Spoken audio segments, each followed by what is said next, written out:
On the way out of Mass on Sunday, as I was greeting everybody, I was saying Merry Christmas, because, of course, we're still celebrating Christmas, today being the octave day of the great feast. And Father Love overheard a child say, "He doesn't know that Christmas is over." Like, yes, child, I know that Christmas is not over. But the point is that it just simply reinforces my fervor in insisting that we celebrate Advent as Advent and Christmas as Christmas, and that we don't start early and that we observe this. I remember Carmen with her little jangling shoes. When she first told me about it, I said, "That's fine, you can wear them early, but you don't take them off until at least the 6th of January. Thank you." So, yes, Merry Christmas still, all right? And we're celebrating the octave day. We are continuing the same celebration of Christmas into the 8th day. Brings us back to the same day of the week. I won't bore you with the theology of that right now. I'll make that another sermon. But octaves are important because they emphasize the eternity of the mystery that we are celebrating. And at the end of this octave, we have the feast of the Solemnity of Mary, Mother of God. Not quite named correctly. The original name for the feast was the Divine Maternity of the Blessed Virgin Mary. Traditionally, it's on the 11th of October to commemorate the anniversary of the proclamation of that dogma by the Council of Ephesus, and they moved it. And in this case, it still wasn't necessary, but it is very appropriate to celebrate Our Lady because her maternity is key to Christmas.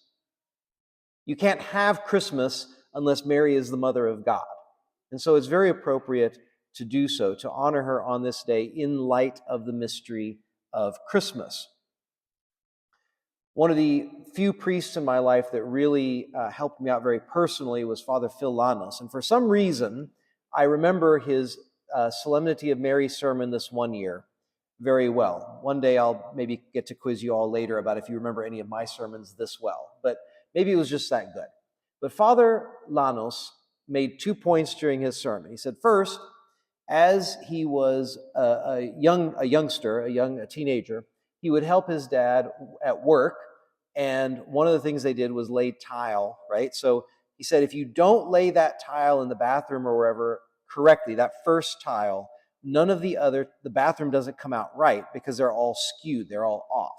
And so he's making the analogy, of course, then with the first day of the year, that we celebrate it properly, that we start it off right to get the rest of the year right, both with the Holy Sacrifice of the Mass and honoring Our Lady, of course. And his second point was then very similar. He said, you can't have a family celebration without Mama, right? So, but let's look at this real quick because, quite frankly, especially for those of us who are cradle Catholics, we are so used to the phrase Mother of God. We repeat it all the time with the Hail Mary. I know we do not appreciate the mystery as we ought to. Just think about it. Mother of God. God who is all-powerful, eternal, omnipotent, omnipresent, has a human mother. And of course, because that is so mysterious, there are many people that simply reject the idea. But logically, of course, it's very simple. She gave birth to Jesus, which makes her his mother. Jesus is God, therefore she is the mother of God. It's not saying that she brought God into existence.